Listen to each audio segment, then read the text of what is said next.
Class 12 का chapter 4, जिसमें आय और रोजगार का निर्धारण कैसे किया जाता है। तो अगर पिछले चैप्टर में हमने पढ़ चुका है कि आय और रोजगार कैसे निकाला जाता है, वो हमने पढ़ चुका था। राष्ट्रीय आय निकालते थे, उसके बाद कीमत दर निकालते थे, रोजगार कैसे घटती है बढ़ती है, ये सब निकाल चुके थे। लेकिन हम उन पे बात नहीं करेंगे, बल्कि हम बात करेंगे कि इसको नियंत्रण कैसे किया जाता है। यानी राष्ट्रीय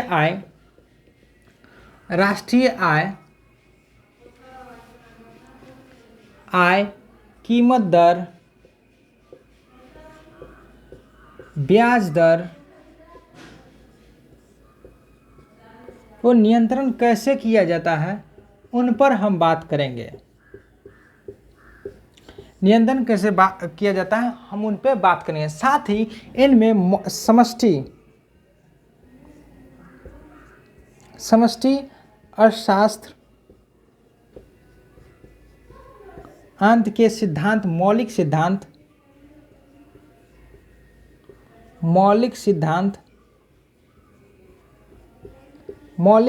पर हम बात करेंगे। जिसमें मौलिक सिद्धांत क्या क्या है, जिसमें हम बात करेंगे कि धीमी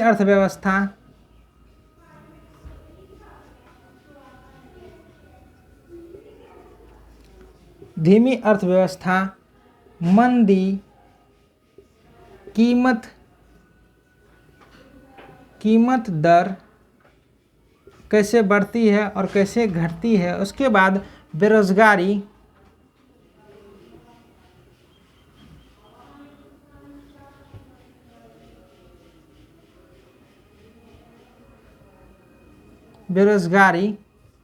कैसे घटती और बढ़ती है, इन पर हम चर्चा करेंगे।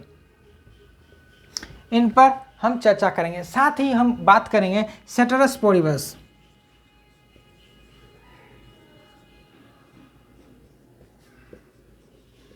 सेटेरस पोरिबस क्या है? यह एक रूढ़िवादी सिद्धांत है जो कहता है कि सभी वस्तुओं को स्थिर रखो और उसमें एक वस्तु को परिवर्तन कर दो, फिर देखो क्या होता है। तो यह सेटेरस पोरिबस का सिद्धांत है। यानी एक बार फिर दोहरा देते हैं, यह ऐसा सिद्धांत को कहता है कि सारा वस्तु को स्थिर रख दो और उसमें एक वस्तु को परिवर्तन कर दो, तो फिर देखो क्या होता है। तो ये क्या है? सेटेरस पोरिबस का सिद्धांत था। उसके साथ हम बात करेंगे किन्स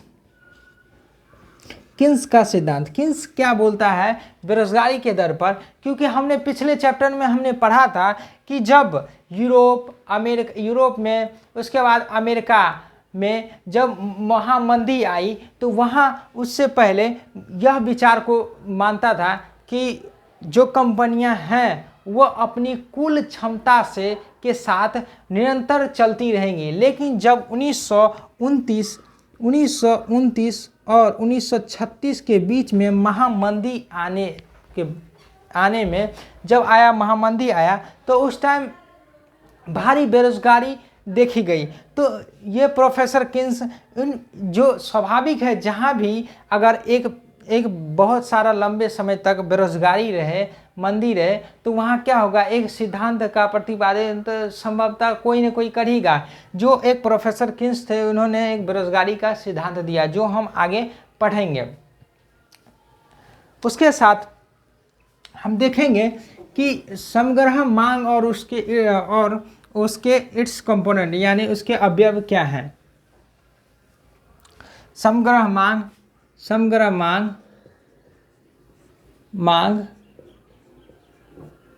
और उसके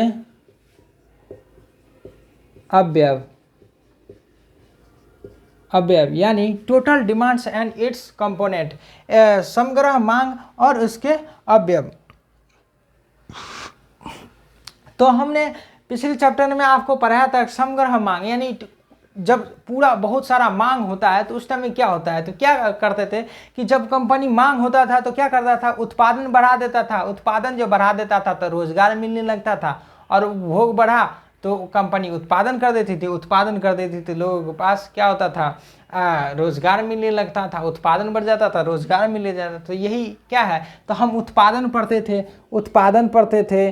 फिर कंपनी क्या करती थी, निवेश करती थी। जब ये उत्पादन बढ़ा तो निवेश बढ़ा, यानी उपभोग बढ़ा तो निवेश बढ़ा, उपभोग बढ़ा तो निवेश बढ़ा, और निवेश बढ़ा तो जीडीपी बढ़ा, जीडीपी बढ़ जाता था। तो हम समझेंगे ये सब क्या है। उसके बाद हम समझेंगे कि यथार्थ निवेश क्या होता है। ये पूछा गया सवाल है कि यथार्थ निवेश क्या होता है और प्रत्याशित निवेश क्या होता है। प्रत्याशित निवेश क्या होता है। तो यथार्थ और प्रत्याशित निवेश क्या होता है ऐसे समझते हैं। मान लीजिए कि आपने एक वर्ष में प्लान बनाया, जैसे अभी आप इकोनॉमिक्स पढ़ रहे हैं तो आप प्लान बनाएंगे कि एक वर्ष में हम इकोनॉमिक्स खत्म कर देंगे, खत्म करके अब बिहार बोर्ड में ऐसे तैयारी करेंगे, बिहार बोर्ड में जाएंगे एकदम लिख के लाएंगे, टॉपर बन जाएंगे। तो ये आपका, जब आप प्लान बनाएंगे तो ये आपका प्रत्याशित निवेश है। जब आप प्लान बना रहे हैं कि ये ऐसे हम तैयारी करेंगे और एग्ज़ाम देंगे, जब आप एग्ज़ाम दे के रिजल्ट आपका जब आएगा तो ये आपका क्या होगा, यथार्थ निवेश का। ये यथार्थ, जब आप रिजल्ट आएगा और उसमें आप फेल हो जाइएगा तो ये आपका जो डाटा है फेल का, ये यथार्थ निवेश एग्जैक्ट डाटा आता है, और आपका जो प्लान बनाया है वह निवेश कहलाता है। तो प्रत्याशित निवेश समझ में आया और यथार्थ निवेश समझ में आया। जब आपका क्या होगा, प्लान होगा तो प्रत्याशित, और जब आपका एग्जैक्ट डाटा आएगा तो ये क्या कहलाएगा, यथार्थ निवेश कहलाएगा। समझ में आया। आप समझेंगे कि उपभोग, अब उपभोग हमने आपको अभी बताया कि जब उपभोग बढ़ता था तो कंपनी प्रोडक्शन कर लेती थी, या प्रोडक्शन कर लेती थी तो रोजगार मिल जाता। लेकिन हम ये अभी यहाँ चर्चा नहीं करेंगे, हम बल्कि यहाँ चर्चा करेंगे कि क्या उपभोग कौन कौन से उपभोग होते हैं। तो उपभोग 3 तरह का होता है। एक होता है जब हम सी, यानी हम यहाँ कंज्यूम लिखे हैं सी, जब आप एक उपभोग होता है फ्री, यानी जब उसमें बिना पैसा का ही, यानी ये कहाँ देखा जाता है, अक्सर ग्रामीण क्षेत्रों में देखा जाता है। ऐसा क्यों, क्योंकि वहाँ ग्रामीण क्षेत्रों में बिना पूंजी के ही खेतों में साग हो गया, सब्जी उब्जी उत्पादन कर लिया जाता है। तो वहाँ पैसा नहीं लगा के बल्कि हम क्या करते हैं, उपभोग कर लेते हैं। तो ये उपभोग बराबर एक शून्य होता है, जहाँ बिना पैसा का ही उपभोग हो। दूसरा होता है जब आय बढ़े, तो क्या होता है, जब आय बढ़े तो हमारा उपभोग बढ़ता है। तो ये सी बराबर क्या हो जाएगा, 1, यानी आय बढ़ा उपभोग बढ़ा, तो ये 1 होता है। एक होता है जब हमारा आय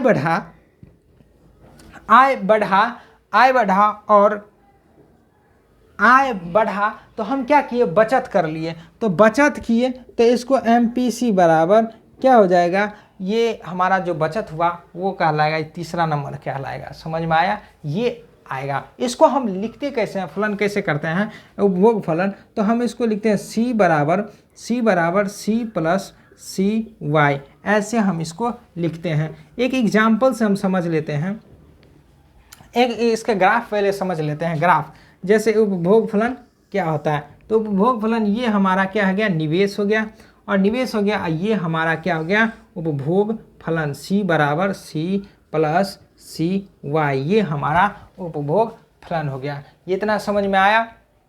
एक एग्जाम्पल से समझाते हैं। जैसे यहाँ हम मान लीजिए C हमारा स्वतंत्र हमारा 1 है, और CY यानी MPC सीमांत उपभोग प्रवृत्ति ये हमारा क्या है, 0.8। यानी जब हम ये, अब जैसे हम कुछ उत्पादन किए तो ये हम आय किए तो कुछ ना कुछ हम बचत करेंगे, तो हमारा ये हो गया हमारा उपभोग, और ये हमारा टोटल आय हो गया। तो इनको निकालेंगे तो C बराबर हमने यहाँ क्या दिया है, C बराबर C प्लस CY दिए, और उसके बाद यहाँ C को 1 दिए हैं, यानी 1 और प्लस C को दिए हैं, ये दिए हैं 0.8। ये हमारा क्या हो गया, ये उपभोग फलन।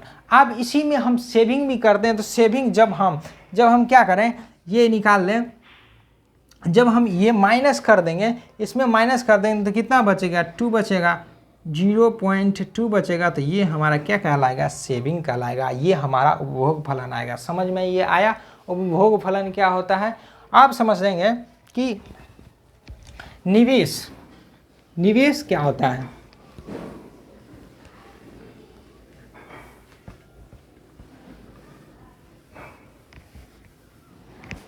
अब हम समझेंगे कि निवेश निवेश भी दो तरीका का होता है। एक होता है भौतिक, जिसे फिजिकल कहते हैं, भौतिक पूंजी निवेश, और दूसरा होता है मानवीय पूंजी।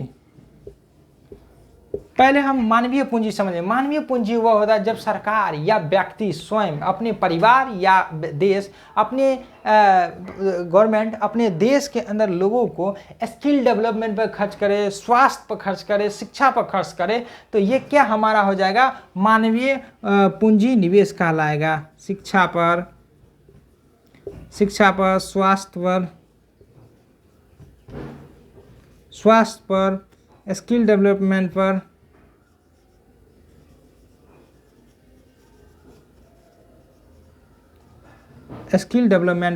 खर्चा करें, तो ये क्या है, मानवीय पूंजी निर्माण होगा, जो निवेश होगा, जो देश के आर्थिक और राजनीतिक और सामाजिक विकास में महत्वपूर्ण भूमिका निभाएगी और गरीबी को दूर करेगी। और समझ लेते हैं भौतिक। भौतिक क्या होता है?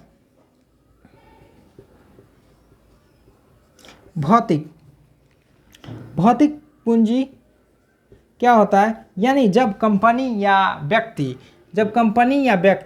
क्या करे, कंपनी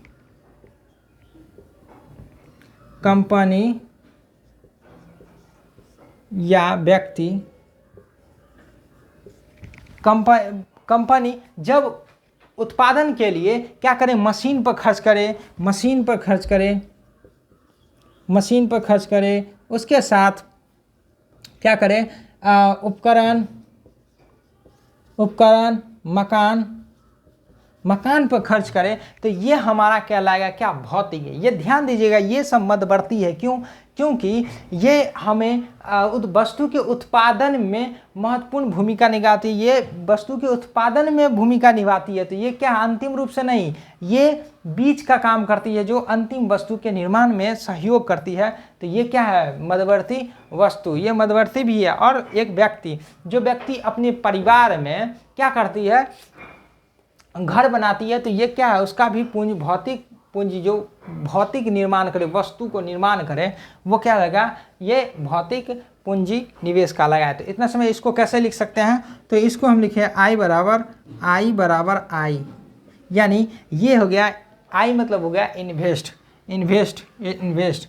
तो ये हम इसको ये लिखें, क्या लिखें, I से इंडिकेट किए, ठीक है। तो ये समझ में आया। अब हम दो सेक्टरों में आय का निर्धारण कैसे होता है, हम ये समझेंगे। उसके साथ ही हम यहाँ ये भी देख लेंगे कि, और इसके साथ ही जीडीपी क्या होता है, जब हमारा कुल उत्पादन कर जब उपभोग में लगाया गया, ये जीडीपी क्या कहलाएगा, जब हमारा क्या होगा, जब हम जीडीपी जो हमारा अंतिम वस्तु और सेवाओं का जो कुल योग होगा, वो क्या होगा, हमारा जीडीपी होगा। आप एक एग्जाम्पल से समझ लेते हैं। जैसे दो सेक्टरों में आय का निर्धारण कैसे होता है। निवेश का हमने आपको ये नहीं समझाया, तो निवेश का फलन कैसे होगा, निवेश का ये हमने ये बना दिया, ये हमारा क्या हो गया, निवेश, ये हमारा निवेश फलन हो गया। तो निवेश फलन आपको समझ में आ गया। अब हम समझेंगे दो सेक्टरों में आय का निर्धारण कैसे होता है।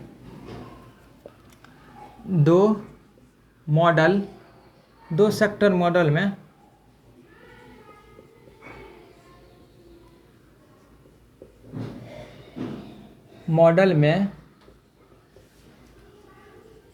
आय का निर्धारण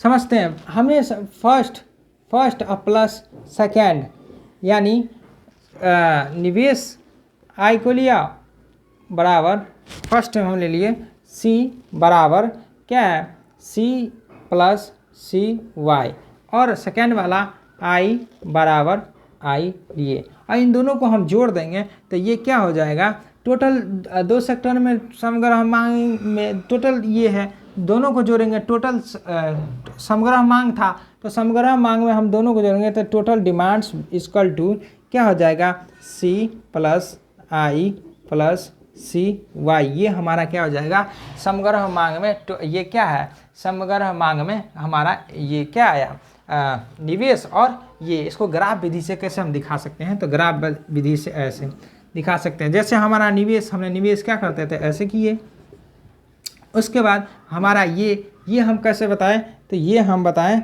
ये ऐसे, ये ऐसे, तो ये हमारा क्या है ये हमारा ये है, तो ये हम लिखेंगे c बराबर c प्लस सी वाई, और ये हमारा i, तो ये हमारा निवेश है, ये उपभोग फलन, ये हमारा निवेश फलन, और इसको समग्र मांग करना है AD बराबर समग्र मांग करना है, तो इसको हम ऐसे दर्शाएंगे क्योंकि दोनों को जोड़ेंगे तभी तो हमारा आएगा। तो AD बराबर C plus I plus C Y, ये हमारा क्या है समग्र मांग। ठीक है, समग्र मांग समझ में आया। अब जब मार्केट संतुलन में रहो, ऐसा क्यों किया हमने, दोनों को समग्र मांग किए, क्योंकि जब हम निवेश करेंगे और उपभोग करेंगे तो दोनों को जोड़ेंगे तभी तो हमारा टोटल आएगा, टोटल आएगा। उसके बाद हम समझेंगे कि अब बाजार में ये संतुलन जब हो तो संतुलन स्थिति में हम संतुलन कैसे, बाजार को संतुलन कैसे करेंगे, तो संतुलन करने के लिए हम y लिखेंगे, यानी जब मार्केट संतुलन में, y कब लिखेंगे जब क्या y जब लिखें जब संतुलन में हो क्या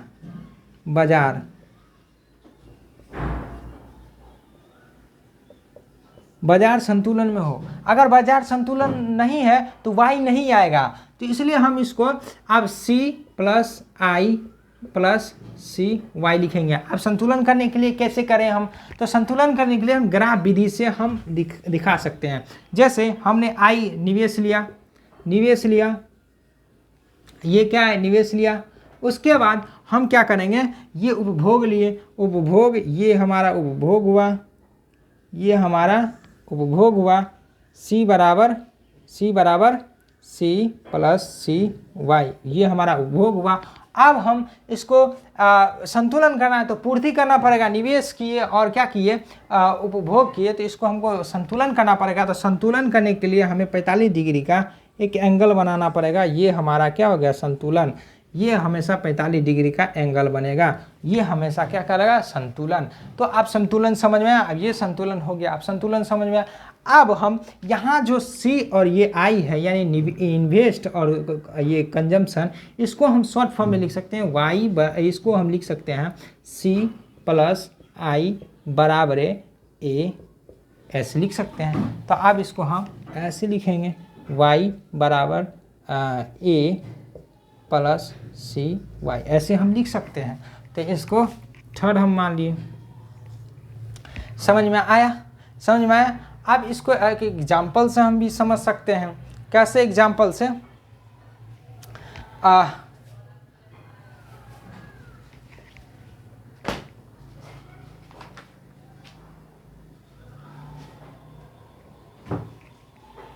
अब समझेंगे समग्र मांग में परिवर्तन का आय और उत्पादन पर प्रभाव। अब इसको हम समझते हैं कि समग्र मांग में परिवर्तन में आय, समग्र मांग में परिवर्तन में आय और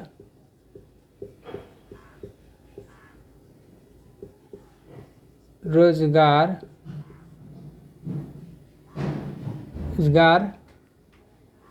का निर्धारण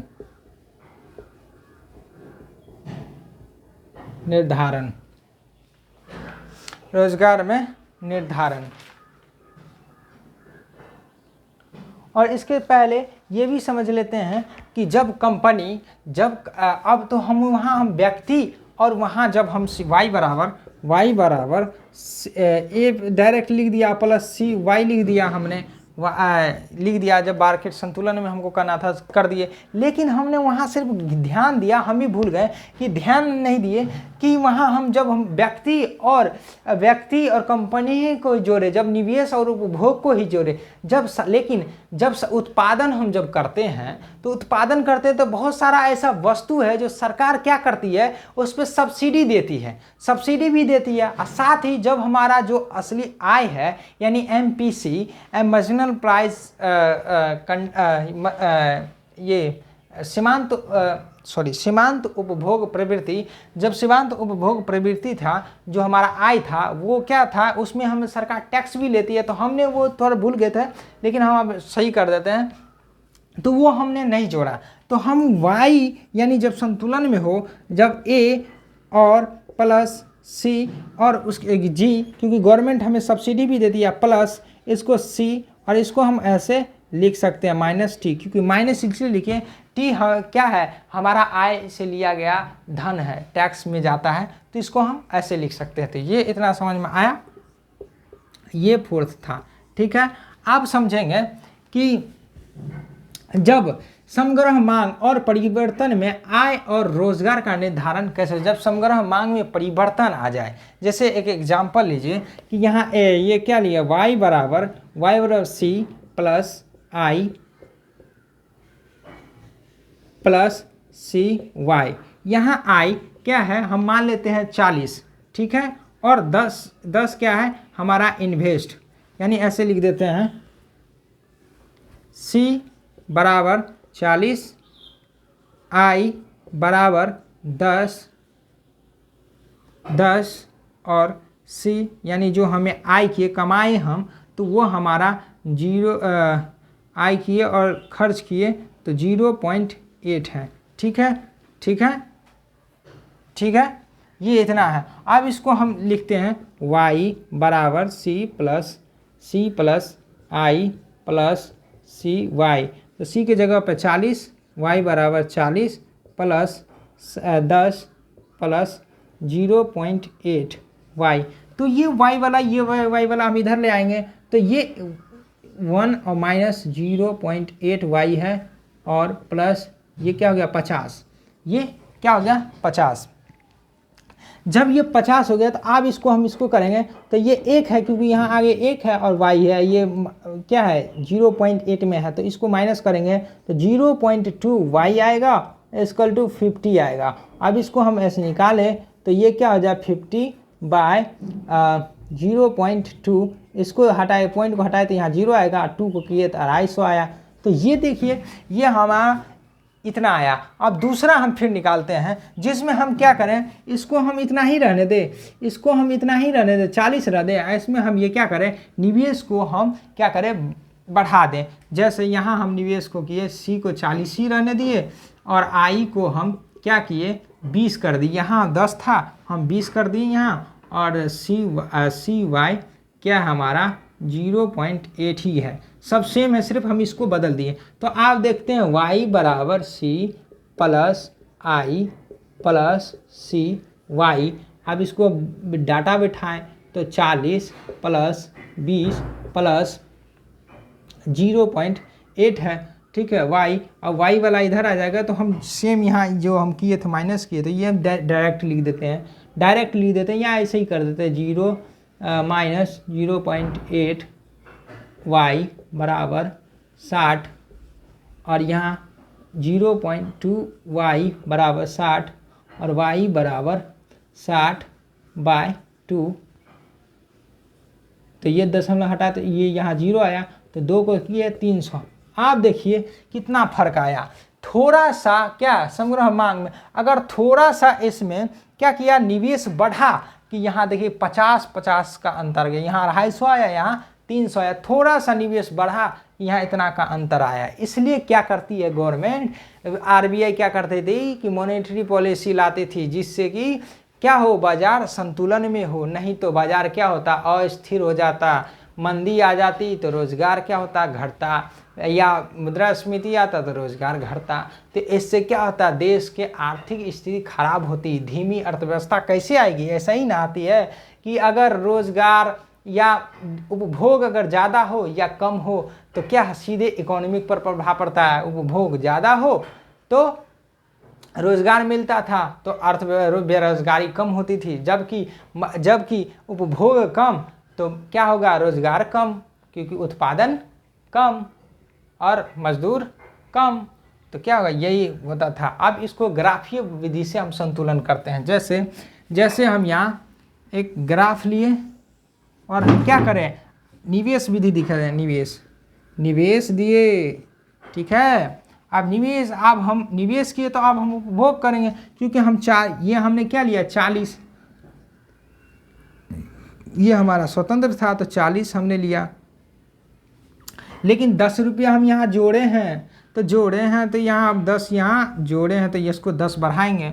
अब इसमें क्या करेंगे, हम उपभोग फलन देंगे, क्योंकि उपभोग भी तो करना है, तो वो निवेश हुआ तो उपभोग होगा तो यहाँ से ये कौन बनेगा, यहाँ से ये बनेगा, ठीक है। अब इसको संतुलन करना है तो संतुलन करेंगे, तो इसको हम संतुलन करेंगे तो ये हुआ। अब ये तो यहाँ संतुलन हो गया, लेकिन 10 रुपया जो बैंक से लोन लिया था ये एक्स्ट्रा क्या हो गया, बढ़ गया। तो अब इसमें हमको संतुलन है, नहीं है। क्यों नहीं है, क्योंकि यहाँ जो निवेश किए थे ये एक्स्ट्रा पैसा आ गया है मार्केट में। अब मार्केट में आया है तो जब तक इसका निवेश या नहीं संतुलन करेंगे, हम इसको कंट्रोल नहीं करेंगे पूंजी को, तो ये क्या लेगा, मुद्रास्फीति ला देगा, यानी महंगाई ला देगा। वस्तु पर लोगों के पास पैसा आएगा, अब पैसा आया तो लोग क्या करेंगे, वस्तु खरीदेंगे। अब वस्तु क्या है, सीमित है, तो वस्तु सीमित है तो फिर वही होगा, ये क्या हो जाएगा, मुद्रास्फीति आ जाएगा। तो मुद्रास्फीति से लाने के कम करने के लिए क्या करेंगे, गवर्नमेंट फिर से क्या करेगी, ये मॉनेटरी पॉलिसी लाएगी और इसको कंट्रोल करेगी। तो ये लाया और ये हो गया, और ये इसको फिर से ये क्या होगा, ये उपभोग प्रवृत्ति लाया और ये हो गया क्या, ये हो गया ये AD बराबर A प्लस CY, ये भी है AD बराबर A प्लस CY। ये क्या है, उपभोग फलन। ये क्या है, उपभोग फलन। इस उपभोग फलन में कितना 50 का अंतर आया था ना, थोड़ा सा डाटा बढ़ाएं, 20 बढ़ाएं, 10 बढ़ाएं, कि बस आगे अंतर, यहाँ 10 का अंतर आया तो 50 का अंतर है, यही 50 का अंतर है। समझ में आया। ये हमारा संतुलन हो गया, मार्केट यहाँ संतुलन हो गया ना, यहाँ हमारा जाके संतुलन हो गया, यहाँ आके संतुलन हो गया। थोड़ा सा निवेश क्या बढ़ा, 10 क्या बढ़ा कि यहाँ हमारा बढ़ गया। इतना आपको लोगों को समझ में आया। उसके भी बात समझेंगे कि समग्र मांग,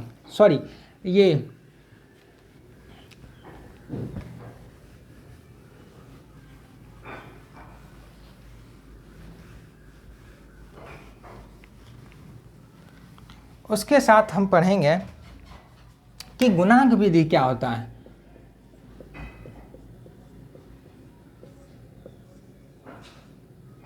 गुणांक विधि या क्रिया विधि क्या होता है, जब मार्केट में क्या हो कि कंपनी आए शुरू में उत्पादन करो तो वो कुल उत्पादन क्या करेगा, 10 का उत्पादन किया तो 10 रुपया का उत्पादन किया तो 10 रुपया आया मार्केट में।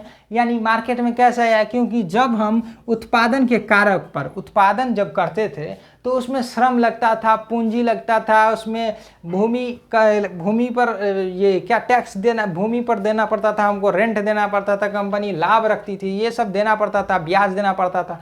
तो ये सब क्या है, मार्केट में ही तो आई। ये उत्पादन करेगा, उससे जो लाभ होगा वो क्या देगा, मजदूर को देगा, अपना पैसा लाभ रखेगा, उसके बाद रेंट देगा, उसके बाद ऋण देगा, ऋण लोन पर ये क्या ब्याज देगा ना। तो ये क्या होगा, मार्केट में आया। जब मार्केट में आया तो ये लोगों के पास आया तो लोग क्या खर्च करेगा, अपना रुपया बचाएगा ही ना। MPC हम बताए थे आगे कि हमें बचा सेविंग करेगा, तो सेविंग करेगा तो 10 का में से हम क्या करते थे कि 10 में 8 रुपया, ये 0.8 रुपया ही क्या करेगा, यानी 8 रुपया वो क्या करेगा, मार्केट में खोलेगा। तो ये, लेकिन आप ध्यान दीजिएगा कि फिर ये 2 रुपया तो स्टोर में रखा गया और ये 8 रुपया मार्केट में गया, ये फिर कंपनी के पास जाएगा। ये फिर क्या होगा, कंपनी के पास जाएगा। कंपनी के पास, जैसे मान लीजिए ये कंपनी है और कंपनी ने 10 रुपया का किया, जिसमें से 8 ही रुपया क्या हो गया, फिर से कंपनी के पास आया। कंपनी के पास आया, कंपनी के पास आया, देखिए ये कंपनी के पास आया 8 रुपया ही, कंपनी 0.0 कंपनी के पास आया। अब कंपनी फिर इसका उत्पादन की तो अब ये देखिएगा कि घट रहा है, अब फिर घट रहा है, फिर कंपनी ये लोगों के पास गया, लोग उत्पादन किए तो घट रहा है 0.8, ये निरंतर घटता रहेगा। तो ये प्रक्रिया ये चलता रहेगा। लेकिन अब ध्यान दीजिएगा कि ये जो प्रक्रिया राउंड राउंड चल रहा था, यानी कंपनी उत्पादन की 10 का, लोगों ने बचा लिया और 8 रुपया का उत्पादन किया, फिर आगे बढ़ा तो आगे क्या हुआ, कंपनी उत्पादन की 8 रुपया का, 8 में से क्या हुआ, लोगों ने बचा लिया। तो ये बच रहा है, बचत हो रहा है। लेकिन एक समय ऐसा आएगा कि मांग जो है वो शून्य हो जाएगा। क्यों? क्योंकि यहाँ हमने बताया ना कि ये उत्पादन हुआ 10 का, 10 में से 8 ही गया, बचत हुआ। एक समय ऐसा आएगा कि क्या होगा, मांग घट जाएगा और कंपनी के पास जो स्टॉक होगा वो अधिक मांग हो जाएगी, यानी स्टॉक बढ़ जाएगा, स्टॉक एक्स्ट्रा आ जाएगा। तो ये समझ में आया, आपको समझ में आया ये गुणांक विधि क्या होता है। उसके साथ आप समझेंगे कि मितव्ययता का विरोधाभास। मितव्ययता का विरोधाभास क्या कहता है कि मितव्ययता का विरोधाभास कहता है कि जब आपके पास पैसा आए तो वो बचत होगा, लेकिन बचत वो ना तो वो बचत में वृद्धि होगा और बल्कि अस्थिर रहेगा या अपरिवर्तित रहेगा, या कम होगा या क्या होगा, स्थिर रहेगा या अपरिवर्तित रहेगा, या फिर क्या होगा, कमी होगी। तो धन्यवाद, इतना ही।